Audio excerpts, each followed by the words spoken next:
Melodía de amor, capítulo 8 de Bárbara Cartland.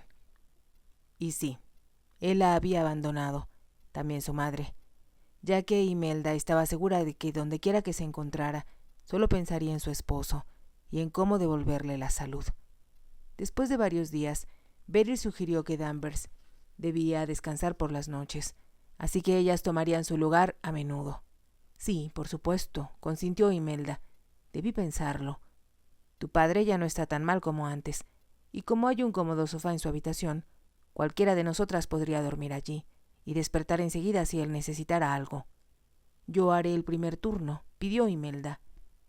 Muy bien, pero prométeme que me despertarás a las 2 de la mañana. Lo prometo. Como era mucho más cómodo descansar en el sofá con camisón y bata, Imelda se los puso al disponerse a cuidar de su padre por la noche. Con el cabello suelto, se acercó a él para darle las buenas noches. Eres igual a tu madre cuando la vi por primera vez, con el cabello suelto, y pensé que era la mujer más adorable y hermosa que había visto en mi vida, comentó el marqués. La forma como habló hizo que Imelda deseara poder escuchar al marqués decir alguna vez lo mismo. Como lo tenía siempre presente en sus pensamientos, se sentó junto a la cama y preguntó a su padre: ¿Alguna vez oíste hablar de una cantante llamada Madame Jolie en tus viajes al extranjero, papá? Por supuesto. No sé cómo tú has oído hablar de ella. Alguien la mencionaba el otro día. ¿Qué sabes al respecto? Debo haber tenido como 20 años cuando la vi por primera vez en París. Entonces acababa de escalar la fama. Era muy bella. Sí, preciosa. Y cantaba como un ruiseñor. Todo París estaba loco por ella. ¿Tú la conociste, papá? La llevé a cenar 1 o 2 veces, pero ella estaba enamorada de Antonio Cellini, un conde italiano. Imelda lanzó una exclamación de asombro. A él yo lo conozco. Claro que lo conoces. Recuerda que, cuando vivíamos en Roma, pintó un cuadro de la villa que alquilamos y se lo compré. Sí, claro, lo recuerdo bien, contestó Imelda. Le pareció ver al conde, hombre de edad madura, de ojos elocuentes y cabellera oscura, que comenzaba a encanecer, y recordó que él solía decirle que era muy linda y que le gustaría pintar su retrato. Pero aunque ella lo consideraba un buen artista, se las había ingeniado para librarse de la aburrida tarea de posar, pues deseaba pasar el mayor tiempo posible junto a su padre. Así que Madame estaba enamorada del conde, murmuró con lentitud. No solo estaba enamorada, continuó su padre, sino que, para horror y sorpresa de la familia de él, se casaron. Imelda se quedó inmóvil. ¿Se casó con él, papá?, logró decir después de un momento con voz extraña. Por supuesto. Para él fue un desastre y siempre le tuve lástima. Tal vez por eso le compré varios cuadros que no eran muy buenos. Es decir, que todavía están casados. Desde luego, ya que ambos son católicos. Pero Jolie lo abandonó pronto, pues él no tenía suficiente dinero para cumplirle sus caprichos. Imelda no respondió y su padre continuó diciendo: Antonio se ha consolado con una gran variedad de mujeres atractivas, pero lo que necesitaba era dinero y una esposa de cuantiosa dote, que era lo que su familia había planeado para él. Casi no puedo creerlo, exclamó Imelda. Me pregunto qué ha sido de ella. Durante algún tiempo fue amante del rey de Holanda y de muchos otros hombres ricos. Y todo ese tiempo estaba casada con el conde, insistió Imelda, como si deseara asegurarse de lo que su padre afirmaba. Claro que sí, a menos que haya muerto. Hace mucho tiempo que no oigo mencionarla. El conde hablaba con ligereza, pero el corazón de Imelda latía tumultuosamente. Por un momento pensó en contarle a su padre toda la historia, pero luego pensó que podría perturbarlo y era importante que estuviera lo más tranquilo posible. Buenas noches, papá, dijo, y se inclinó para besarlo en la mejilla. Si necesitas algo, llámame. Acudiré enseguida. Gracias, querida. Me siento tan bien que creo que, en breve, tú y ese ángel de Beryl podrán limitarse a dejarme una campanilla para llamar a Danvers si lo necesito. Ya lo pensaremos, pero además me gusta estar contigo. Estás mucho mejor, papá, y eso me hace muy feliz. Sabía que si era sincera, debía reconocer que ahora era feliz también por otra razón, y cuando se recostó en el sofá y se cubrió con una manta, repitió una y otra vez: «Gracias, Dios mío, gracias. Has contestado a mis plegarias, y ahora el marqués puede ser feliz, como lo soy yo». Cuando Beryl sustituyó a Imelda a las 2 de la mañana, el conde estaba profundamente dormido. «Que pases una buena noche», susurró cuando Imelda se alejaba. Cuando llegó a su alcoba, Imelda se sentó ante el escritorio, tomó una pluma y titubeó al preguntarse cómo le diría al marqués lo que había descubierto. Había tenido, al principio, el impulso de enviarle una carta o de cabalgar para ir a explicarle lo que había sucedido, pero, inevitablemente, se presentaron una serie de dificultades. En primer lugar, aunque amaba al marqués y estaba segura de que él la amaba, le parecía vergonzoso asumir que, en cuanto él se sintiera libre, se dispondría a casarse con ella. Estaba segura de que estaban hechos el uno para el otro, pero su instinto le decía que un hombre debe tomar sus propias decisiones sin que nadie lo fuerce. También sabía que él tendría que comprobar que Madame Joly y el conde italiano estaban casados, y le parecía incorrecto proporcionarle la información como si se tratara de una trampa para que se casara con ella. Todos sus pensamientos eran confusos, mas su instinto, que nunca se equivocaba, le decía que debía dejar que el marqués se liberara solo y a su manera, paso a paso. Bajó la pluma y observó el papel de escribir, que tenía grabado el nombre de Kingsclere y la dirección. Buscó una tijera y cortó la parte superior y luego, teniendo cuidado de no usar la letra manuscrita, sino solo mayúsculas, escribió: «Madame Joly se casó hace muchos años con el conde Antonio Cellini, quien vive en Roma en la villa del mismo nombre, y es un artista muy conocido». Leyó lo que había escrito y metió la hoja en un sobre blanco, en el que escribió el nombre del marqués. Se metió en la cama y permaneció despierta en la oscuridad, pensando cómo podría hacerle llegar esa información, sin que se enterara de dónde procedía. Sabía que, una vez que la recibiera, estaría ansioso por saber quién la había enviado, pero no deseaba que, de ninguna manera, la relacionara con ella, aunque no había ninguna razón para que lo hiciera, ya que ignoraba que ella había escuchado su conversación con la cantante francesa. También sabía que no había querido revelarle la verdad, porque no deseaba hablar de las acusaciones que pesaban en contra de su padre. Parecía increíble que Madame Joly hubiera llegado a obtener de él tanto dinero, sin que el marqués indagara si su historia era cierta, y hubiera aceptado como auténticos los documentos que ella le había mostrado. Ahora era evidente que se trataba de documentos falsos, y el dinero que había pagado el marqués era una suma considerable, incluso para un hombre rico. Debió, por lo tanto, haberse sentido muy seguro de que ella decía la verdad, para no hacer más investigaciones, y tal vez se convenció de que, si hacía preguntas, podía despertar las sospechas de otra gente y sacar a la luz un asunto en extremo desagradable. Protegía, sin pensar en sí mismo, la reputación de su padre y de su madre, y lo habría procedido de un modo idéntico en esas circunstancias, dijo Imelda. Era solo una prueba más de que es un hombre maravilloso, capaz de hacer cualquier sacrificio por sus seres queridos. Al pensar en ello se acrecentó el amor que sentía por él, y anheló estar a su lado. Por primera vez, la desdicha y la oscuridad que la habían abrumado desde que se separaron empezaron a desvanecerse, y vislumbró una luz al final de un largo y oscuro túnel. Papá me salvó, pensó, porque, si hubiera muerto en el accidente, jamás me habría enterado de la verdad acerca del marqués, y lo habría perdido todo, las dos personas que más importan en mi vida. Elevó una plegaria de gratitud con tanto fervor que las lágrimas rodaron por sus mejillas, pero eran lágrimas de felicidad, porque, después de una tormenta de sufrimientos, aparecía en el cielo de su existencia un luminoso arco iris. El conde se movió inquieto en su cama y, después de un momento, llamó: «Imelda». Beryl se acercó a su lado y él la miró sorprendido. «Debe ser más tarde de lo que pensé. Son casi las 3 de la mañana», contestó Beryl con voz suave. «¿Deseaba alguna cosa? Me gustaría beber algo. Lamento haberla despertado». No estaba dormida. Beryl dejó la vela junto a la cama y se acercó a una mesa. Danvers había dejado allí una jarra con limonada, y ella llenó un vaso. Ayudó a incorporarse al conde. Le entregó el vaso y se sentó en una silla cercana. El conde la miró a la luz de la vela y pensó que aquella joven mujer, cuyo cabello rubio, de un color muy diferente al de Imelda, caía suelto sobre la sencilla bata azul, abotonada hasta el cuello, era muy bella. ¿No sufre de dolor?, le preguntó ansiosa. Muy poco ya, excepto cuando me muevo con rapidez y... Ya sabe que los doctores dijeron que mañana puedo salir de la cama y sentarme junto a la ventana. Pronto cabalgará de nuevo y ya no necesitará a sus enfermeras.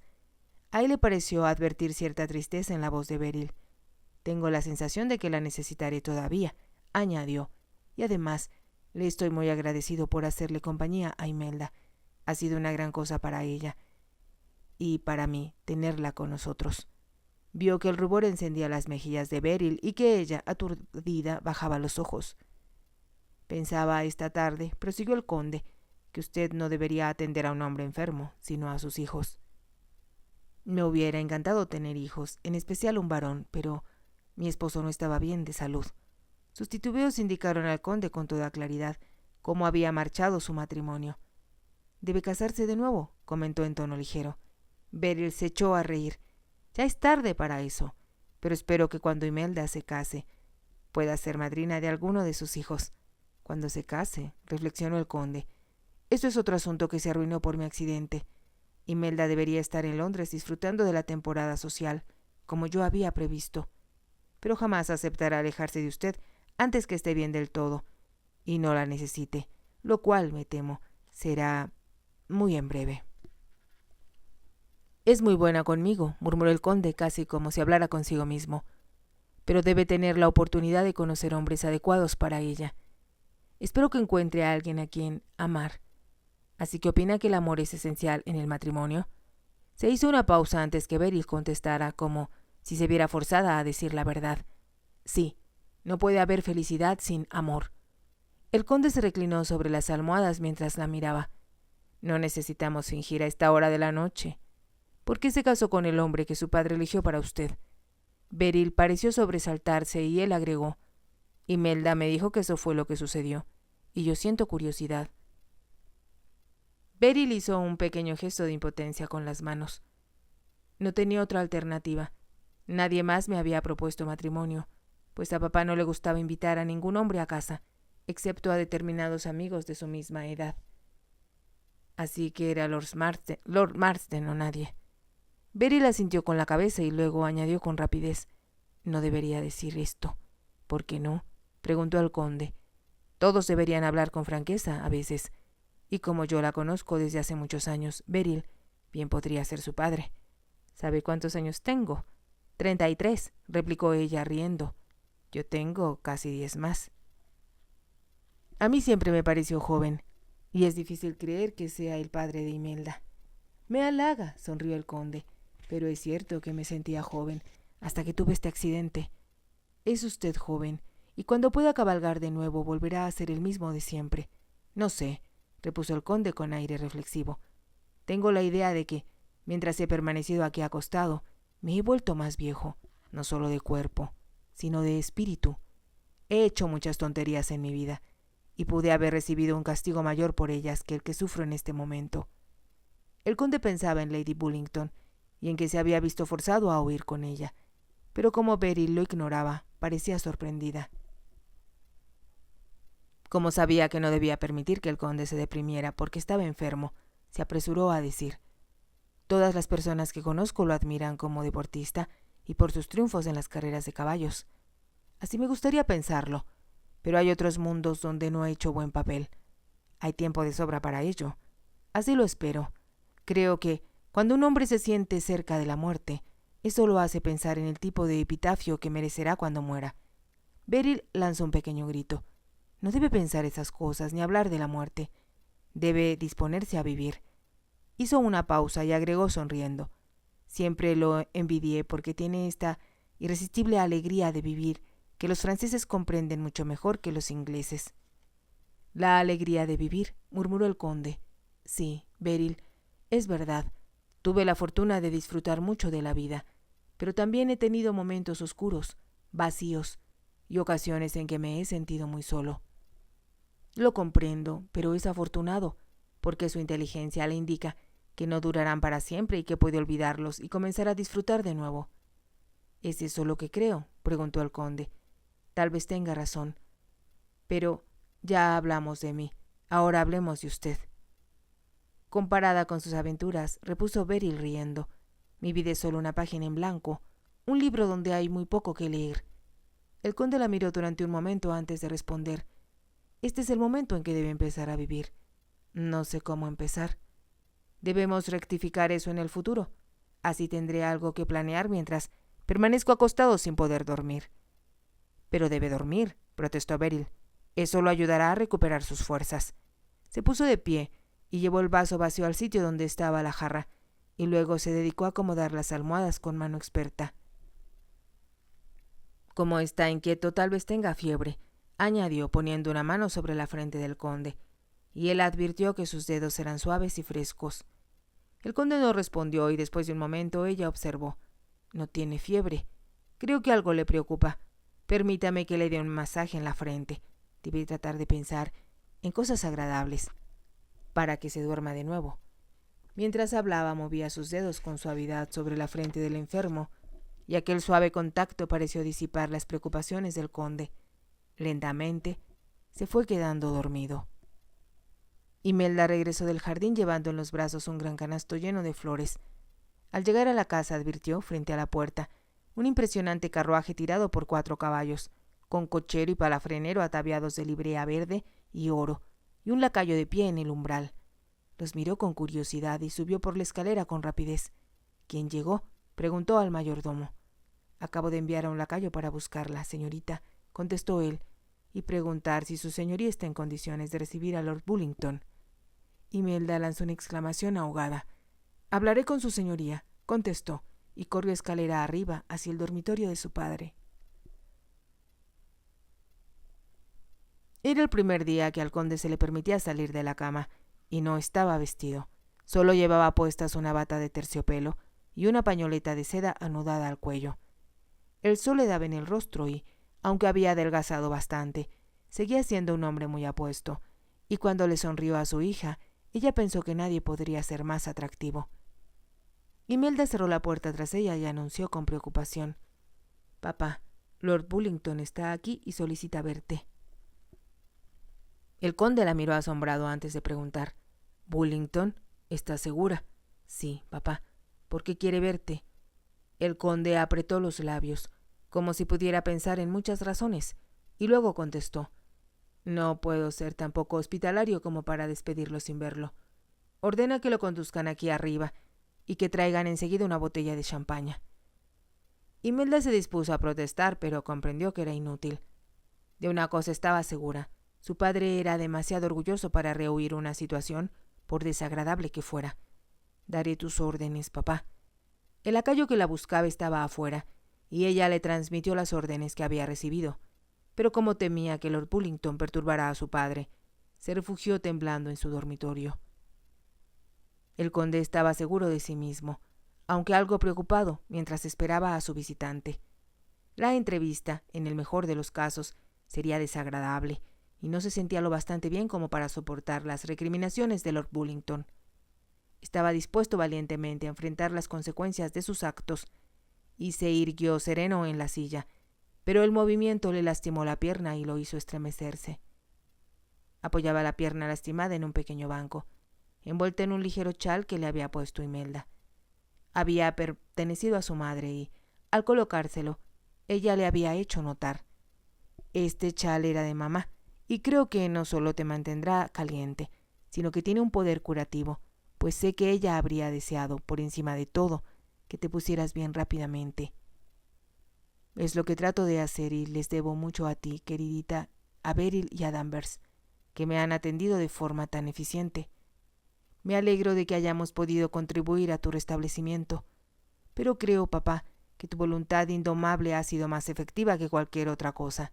Eso, al menos, es lo que opina el doctor Emerson».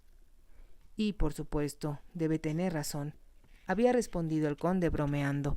«Los doctores son omnisapientes. Beryl no opina así.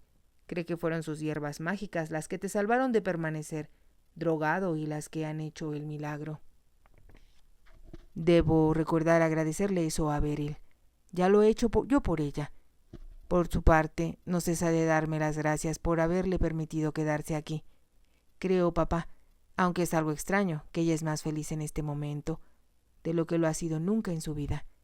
El conde no había respondido, pero se quedó pensando en Beryl cuando Imelda se marchó. Ahora se abrió la puerta y el mayordomo anunció: Lord Bullington, su señoría.